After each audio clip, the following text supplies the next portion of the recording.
Welcome to the deep dive. So today our source material is pretty different. We've got a stack of really candid, unfiltered chats from the Don't Judge Me podcast. Yeah. Yeah, featuring Sir Nigel, Jay Delnegro, and their guest Rod. We're basically looking beyond the usual research stuff to see what cultural signals pop out from these, well, just regular conversations. Right. And our mission here is to kind of distill what these talks reveal about, the modern social playbook. Exactly. We're talking flirting, group codes, weird fashion signals, even a pretty wild conspiracy theory about sneakers. We're aiming to give you, the listener, a shortcut to understanding those, well, often unspoken rules about how we signal status and affiliation right now. Yeah, exactly. And for you, the source stack, it's a unique view. It's how identity gets communicated, like, in the wild. We're turning these raw anecdotes into, hopefully, some tangible sociological ideas. So if you're prepping for something or maybe just curious about how things work socially these days, this deep dive should give you a few of those aha moments, you know, about signaling, competing, connecting. Okay, let's jump right in then. Starting with maybe the highest stakes signal, romantic intent. And we have to start with this story about Nigel. It involves anime, Demon Slayer, actually. Okay. Part 1 of 3, he made sure to note, and a really crushing missed connection moment over a Cobb salad, no less. Right, I remember this one. He was at the draft house. Yeah, exactly. He shared some info, something he knew, and got back what he called a perfect quip, like a perfectly timed, witty response. And that's the fascinating part, isn't it? The power of just that verbal exchange. Totally. He said it stabbed him straight through the heart. That's not just like casual flirting.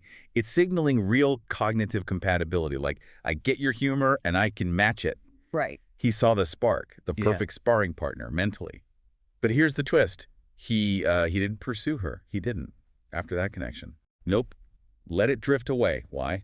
Because, and this is his word, the whole interaction felt dark. Dark. What did he mean by dark? Too intense. Yeah, I think so. That perfect wit, that instant connection, it was maybe too intense. It became intimidating somehow. Huh. So that raises a question about signaling, doesn't it? Can perfect compatibility actually be like a barrier initially? Seems like it in this case. He saw this high-value signal, this connection, but maybe it felt too serious, too risky for just a casual approach, and now he regrets it, wants a second chance. It's a great example of, well, overanalysis may be killing the moment. Definitely. Okay, so from subtle words, let's shift to more visible signals, physical ones. Public displays of affection, PDA.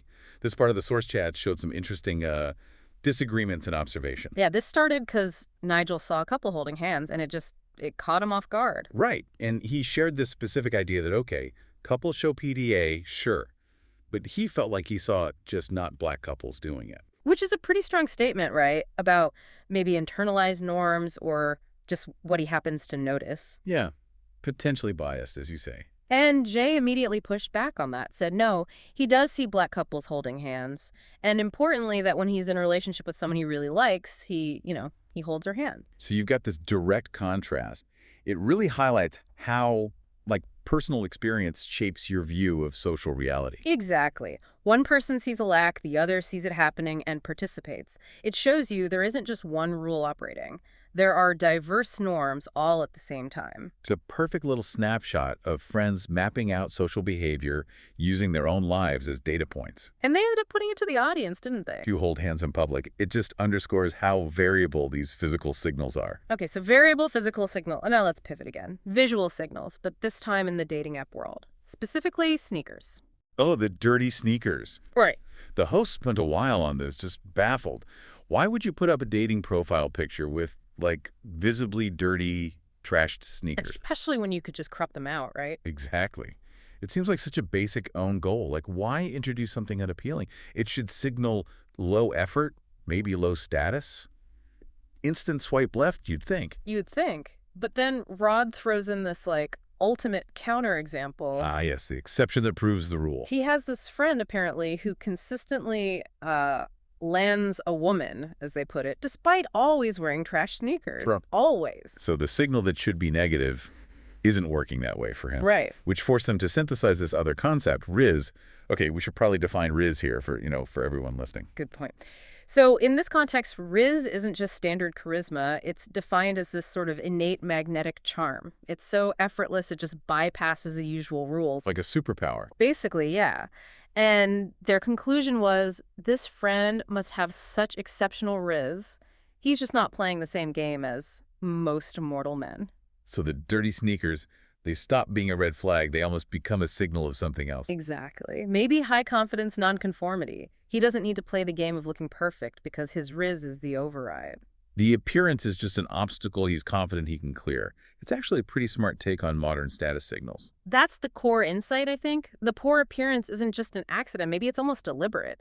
Because succeeding despite it shows this overwhelming, undeniable value. It's advanced signaling. Okay, moving on from individual signals, like attraction, let's look at how groups signal identity within the group, which takes us nicely into this quite detailed levels of light skin discussion. Right. So beyond romance signals, the sources show groups building these really intricate internal codes. And yeah, this conversation is a prime example. Jay and Nigel found a color, rose, dusty pink. Yeah, dusty pink, I think. That worked for them. And they wanted to kind of bring Rod into their collective based on this shared aesthetic thing. Sounds lighthearted, but it got serious fast, right?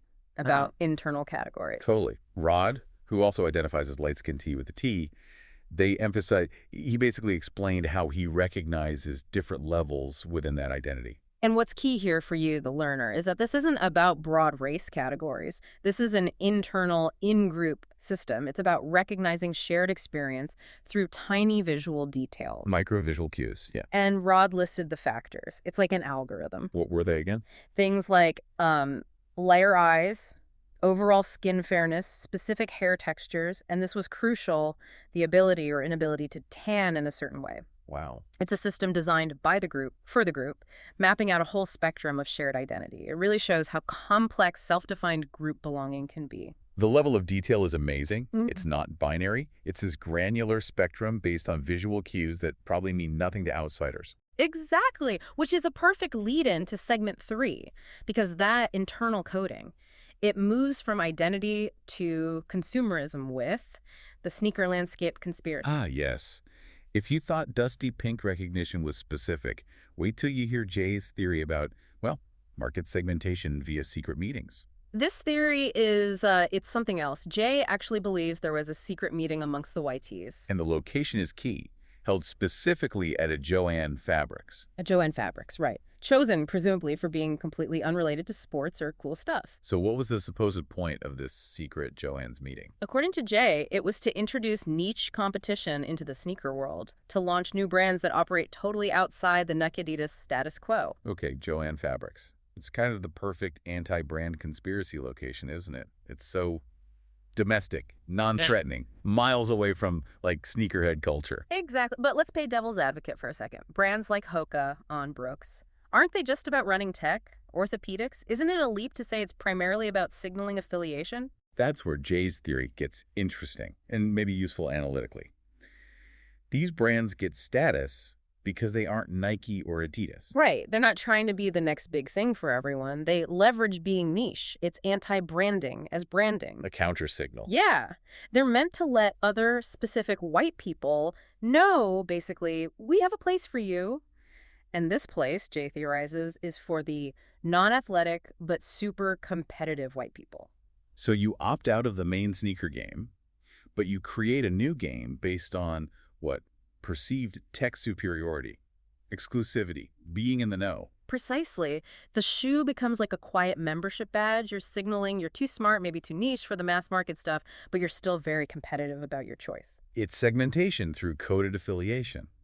Clever. You get social points without getting into the messy mainstream sneaker culture wars. Exactly. It's not about the marathon. It's about signaling awareness of the niche option to your in-group. And that awareness is the status. It's a really deep thought about how consumption gets coded for belonging. Super interesting. Okay, that brings us to our final segment, segment 4. This one touches on personal extremes and creative drive. Yeah, the hosts shared these 2 stories about their moms, kind of, oh, but not really moments, they called them. They were contrasting, but both showed this surprising level of intimacy and, well, discomfort. Right. Connects all the coded talk back to real relationships. So Nigel's story was pretty futuristic. He introduced his mom to the idea of using AI to create a partner, a romantic or life partner. Wow, okay. And how did she react? Apparently she was intrigued. which suggests, a certain openness to really cutting-edge ideas about connection. Okay, and Jay's story. Jay's was more immediate discomfort, taking his mom to a medical marijuana dispensary to buy drugs, basically. Oh, boy. Yeah, the sources said different levels of uncomfortability ensued, which, probably takes a lot of shared trust, that kind of outing. Definitely a high degree of vulnerability there. And these moments kind of lead into the final synthesis, which focused on the guest, Rod, at Noonup from the Black Genius Art Show, Right. and what drives his creativity. Right. What shapes creative output? Rod pointed to sports, specifically playing basketball. That was the main thing that pushed him towards being the creative professional he is now. Interesting. Not just the physical part. No, it was more the discipline, the strategy, the narrative structure of sports. That gave him a foundation for his design work. Okay, that makes sense. And the conversation also hit on his personal habits. Diet was one, avoiding certain foods helped keep him active, focused. Okay. And he talked about applying storytelling like the arc of a game directly to his design process. So linking physical discipline, mental strategy, and creative work. Yeah, it's a holistic view, isn't it? Creativity isn't separate from discipline, it's fueled by it. The structure from something demanding like basketball provides the scaffolding for his design stories. Okay, wow. We have covered a lot of ground here. We really have. From that heart-stabbing quipper quip, analyzing how Riz lets dirty sneakers win, mapping internal identity codes, all the way to a potential conspiracy hatched in a Joanne Fabrics. It really shows how much unspoken language is flying around every day, doesn't it? Yeah. The choices we make, words, clothes, brands, PDA, they're all sending these coded messages, identity, belonging, intent, often without us even realizing we're doing it. So, wrapping this up for you, the learner, what's the big takeaway? Well, think about Jay's sneaker theory. If it's true, even partly true, that niche brands like Hoka or On are intentional countersignals for a specific group, Yeah. then what other everyday things, what consumer products, might be signaling secret affiliations we just haven't picked up on yet? How deep does this coded consumption go? Exactly. How embedded are these coded collectives in just, the stuff we buy and use every day? That's something to think about until our next deep dive.